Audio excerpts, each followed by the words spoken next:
હું અહીંયા ઊભેલો છું ના હાઈટ તમે જુઓ તો કેટલી ઊંચી છે. મતલબ મને એવું લાગે કે આ ભીંડા તોડવાના હોય તો આમ વાંકો વાળીને તોડવા પડતા હે. બરાબર ને? આ રીતના વાંકો વાળવું પડે. જો આ નીચેથી તમે જોઈ શકો છો આ હાઈટ, અને આ રીતના વાંકો વાળીને તોડવું પડે. કેવી રીતના તોડે તમે થોડુંક બતાવો ને. આ રીતના તોડવું પડે. આ રીતના તોડવું પડે ને? 5 ફૂટના માણસ હોય એને બહુ તકલીફ પડે, દૂરથી જ ખેંચવું પડે. હા બરાબર છે. બાકી જગ્યાએથી નહીં તૂટે. હા, તો આટલું જોરદાર રિઝલ્ટ આવ્યું છે બાયોફિટનું. આ તમે પૂરા ખેતરમાં જોઈ શકો છો કે હાઈટ કેટલી બધી ઊંચી થઈ ગઈ છે. દરેકે દરેક જગ્યાએ એક સરખું પરિણામ. બરાબર. નમસ્કાર ખેડૂત મિત્રો, આજે આપણે એક ભીંડાના ખેતરમાં આવેલા છે. આ તમે જોઈ શકો છો. અને એની હાઈટ મતલબ આપણે અહીંયા આ મારો હાથ છે, બરાબર, અને આ વાંકું વાળવું પડે તોડવું હોય તો, આવી કન્ડિશન છે. બરાબર. તો આટલા જોરદાર ભીંડા થયા છે આવી હાઈટવાળા. તો કેવી રીતના, શું ટ્રીટમેન્ટ કરી, તો ખેડૂતના પરિચય સાથે આપણે જાણીશું. તો સૌપ્રથમ તમારો પરિચય આપજો. શું નામ છે તમારું? મારું કોકણી વિપુલભાઈ મહેન્દ્રભાઈ, રહેવાનું કરંજખેડ ગામ, તાલુકો ડોલવણ, જિલ્લો તાપી. અચ્છા, તમે ભીંડાની ખેતી કેટલા વર્ષથી કરો છો? તો આ મારે 10 વર્ષથી કરું છું આ ભીંડાની ખેતી. 10 વર્ષથી. ઓકે, તો આ વર્ષે કયું બિયારણ છે? આ વર્ષે આ છે રિયા. સસ્તું બિયારણ 800 રૂપિયા કિલોમાં મળે. ઓકે, આમ બિયારણની કિંમત કેટલી હોય કિલોના? અમુક 4000, 4500, 5000, 6000 એવી હોય. અચ્છા, મતલબ સારામાં સારું બિયારણ 6000 સુધી પણ મળે. 6000 સુધી. અને તમે 800 રૂપિયા વાળું બિયારણ લાવેલા, બરાબર ને? તો તમે આગળ ક્યારેક રિયા બનાવેલા કે આ વર્ષે જ બનાવ્યા? પહેલી વખત બનાવ્યા. ઓકે, તો મને એ જણાવો કે આ વખતે તમે ટ્રીટમેન્ટ શું કરી? હું દર વર્ષે ભીંડામાં તો સ્ટીમરીચ છે, બાયો-19 છે, નેટસપ કંપનીનું જે છે પ્રોડક્ટ હું 5-7 વર્ષથી વાપરું છું. ઓકે, અનુભવ છે એટલે તે હિસાબે ભીંડામાં હું કહેતો ગમે તે મરચામાં બી આ પ્રોડક્ટ વાપરું છું. એટલે મરચાની ખેતી પણ તમે કરો છો, ભીંડાની પણ કરો છો, એ સિવાય બીજું? આ ભીંડાને મરચા જ કરીએ છીએ. ઓકે, અને એમાં તમે આ નેટસપ કંપનીની જે પ્રોડક્ટ છે બાયોફિટ, બતાવો ને બોટલ. ઓકે, આ તમે વાપરો છો, બરાબર ને? મરચામાં પણ અને ભીંડામાં પણ. હવે આજે આપણે જોઈએ તો આજુબાજુમાં ઘણા બધા ખેડૂત મિત્રો આ ખેતી કરતા જ હશે, એવું તો નહીં હોય કે તમે જ એકલા કરો છો. તો એમનામાં અને તમારામાં શું તફાવત દેખાય છે? જો જે ખેડૂત જે બીજા છે જે નથી વાપરતા આ પ્રોડક્ટ, એમનું છે જે મારા જે રોપાણ ખરું ને એની સાથે બી કરે ને તો બી મારાથી પહેલા એમનું પાક પતી જાય. બરાબર, મતલબ રોપેલા સાથે હોય તો પણ જલ્દી પૂરા થઈ જાય. કાં તો પાછળથી ચાલુ થયા હોય તો વહેલા પતી જાય. ઓકે, અત્યારે હાલમાં એ જ પરિસ્થિતિ છે. ઓકે, તો તમારા બાજુમાં એવા કોઈ ખેડૂત ભાઈ ખરા કે જેમનું મતલબ ખેતર તમારે સાથે રોપાયું અથવા તમારે પછી રોપાયું હોય અને જલ્દી પૂરું થઈ ગયું? છે, ઘણા ખેડૂતો છે. ઓકે, તો તમારા અહીંયા આપણે આમ જોવા જઈએ તો કેટલું બિયારણ રોપેલું હશે? આ છે 4 કિલો. 4 કિલો. અને એમાં કેટલું ઉત્પાદન આવતું અને કેટલા દિવસના અંતરે તોડતા? 22 મણ સુધી ગયું. 22 મણ સુધી? અચ્છા, એક વખત તોડતા હતા. કેટલા દિવસના અંતરે તોડો? એ તો એક દિવસ આંતરે તોડે. એક દિવસ આંતરે તોડે તો કેટલું કીધું? 22 મણ. 22 મણ સુધી ગયું. ઓકે, નોર્મલી ખેડૂતનું આટલું બિયારણ હોય તો કેટલું જાય? એવરેજ કિલોમાં એક મણ એટલે 20 કિલોનું એવરેજ કહેતા 15 કિલો. અચ્છા, એવરેજ આટલી જ હોય. એટલી જ હોય. તો મતલબ 4 કિલો જો બિયારણ હોય તો વધારે કેટલું નીકળે? 4 કિલોમાંથી 4 મણ બી અમુક વખત નીકળવાનું ફાફા પડી જાય. ઓહો, ભીંડામાં. અને તમારે કેટલા 22 મણ સુધી ગયું છે? બરાબર. અને અત્યારે આમ જોવા જઈએ તો છોડ મતલબ પાન પણ નથી, સીધા હવે તો એકદમ પાન પણ ખરી ગયા છે અને ઉપર થોડા હજુ પણ લાગ ચાલુ છે એવું દેખાય છે. તો અત્યારે તમે તોડ ચાલુ છે કે પૂરી થઈ ગઈ? ચાલુ છે, હજુ તોડાના ચાલુ છે, મજૂર તોડતા છે. ઓકે, એટલે ઉત્પાદન હજુ પણ ચાલુ જ છે. અને શું લાગે હજુ કેટલાક સમય સુધી ચાલશે? એ તો અત્યારે હજુ મહિનો આરામથી કાઢી નાખશે, પણ પાણીની શોર્ટેજ છે તો કદાચ. ઓકે, એટલે પાણીની શોર્ટેજ આવી ગઈ છે. બાકી જો પાણી હોતે તો હજી નીચેની ફૂટ પાછી મોટી થઈ જતે.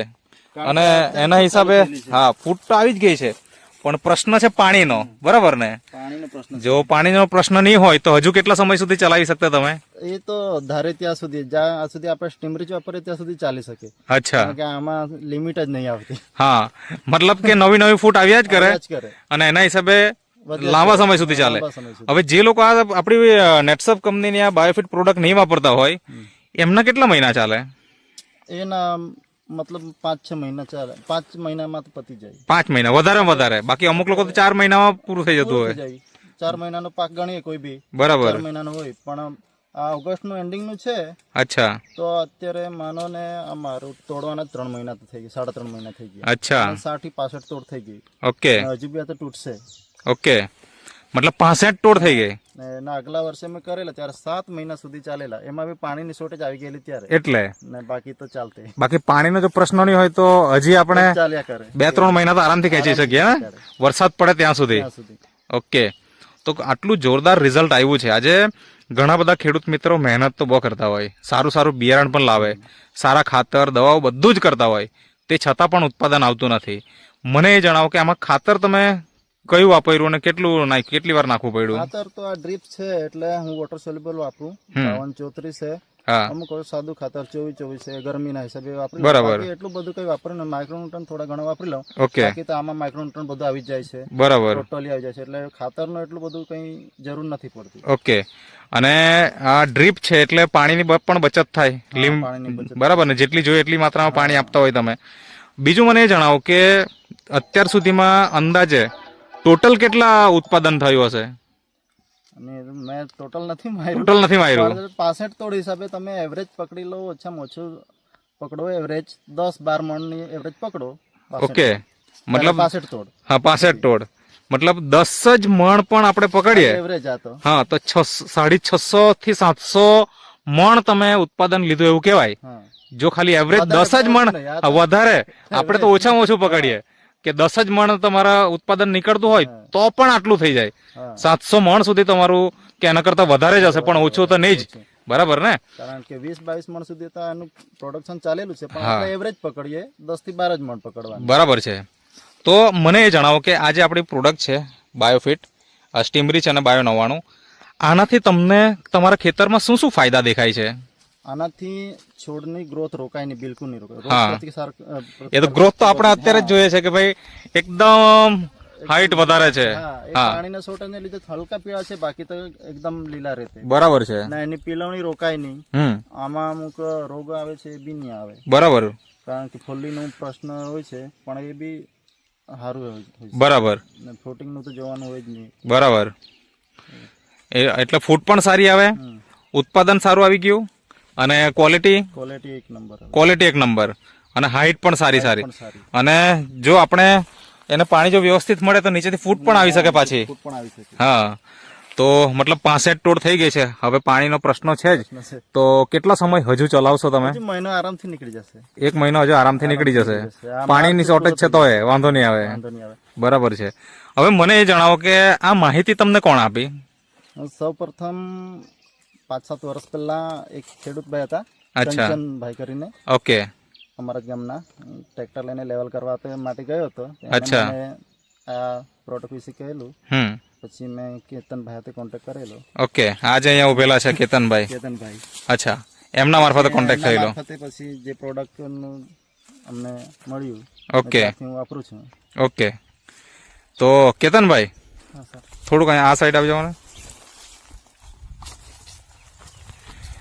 કે ઘણા બધા ખેડૂત મિત્રો આજે ખેતી કરે છે, મહેનત કરે છે, જોઈએ તેવું વળતર મળતું નથી, અને એના કારણે ખેડૂતો આજે ધીરે ધીરે ખેતી ઓછી કરતા જાય છે અને નોકરી કે બીજો કંઈ ધંધો કરીએ એવું વિચારતા હોય. જ્યારે આ ખેડૂતને મળ્યા તો આપણને ખબર પડી કે ખેતીમાં પણ નફો થઈ શકે, અને નફો પણ સારામાં સારો લઈ શકીએ, પણ એના માટે યોગ્ય માવજત, યોગ્ય ટ્રીટમેન્ટ અને યોગ્ય સલાહની પણ જરૂર પડે. તો ઘણા બધા ખેડૂત મિત્રો પણ એવું ઈચ્છે જ 100% કે અમે પણ ભીંડાની ખેતી બનાવીએ તો આવા ભીંડા થવા જોઈએ. તો એના માટે યોગ્ય માર્ગદર્શન મળી રહે એના માટે તમારો કોન્ટેક્ટ નંબર આપો. સર, મારો નંબર છે 63 55 43 73 75. ઓકે, તમારું રહેવાનું વાંસદા. ઓકે, તો તમે મતલબ આ એરિયામાં સર્વિસ આપી શકો છો આરામથી. ઓકે, અને તમારા જે સાથી મિત્ર અહીંયા ઉભેલા છે કૌશિકભાઈ, તો કૌશિકભાઈ આ તમારું જ ગામ છે ને? હા અને તમે પણ હાલમાં નેટસપમાં કામ કરો છો, હા સર તો આ એરિયા આઈ થિંક તમે સંભાળતા હશો એવું મને લાગે, હાજી બરાબર ને? મેં સંભાળ્યું. હા, તો તમારો કોન્ટેક્ટ નંબર આપો કૌશિકભાઈ. 97 97 73 73 44 44 24 24 98. 98. ઓકે, તો આજે આપણે જોયું ભીંડાનું ખેતર, અને તમે 10 વર્ષથી વધારે સમય થઈ ગયો અને તમે ખેતી કરો છો આ ભીંડાની, તો આ બાયોફિટ વાપરીને તમે ખુશ છો? હા ખુશ છું. બીજા ખેડૂતો વાપરવી જોઈએ? વાપરવી જોઈએ, આ પ્રોડક્ટ વાપરવી જ જોઈએ. કારણ કે ખેતીમાં અત્યારે એટલો ખર્ચો થાય છે, અમુક ખેડૂત ખર્ચો પણ નહીં કાઢી શકતો. બરાબર છે. કારણ કે મોંઘવારી એટલી છે, પણ આ પ્રોડક્ટ એવું છે કે આ આપણને ખર્ચો કાઢી આપે અને નફો પણ કરી આપે. બરાબર છે. ઓકે, તો તમે જે ઇન્ટરવ્યુ આપ્યો તે બદલ તમારો ખૂબ ખૂબ આભાર. કૌશિકભાઈની હાઈટ ઓલમોસ્ટ 6 ફૂટના નજીક છે, તમે જોઈ શકો છો. મતલબ આ તો એવું લાગે 10 ફૂટથી વધારે થઈ ગયો છોડ, બરાબર ને? જબરજસ્ત.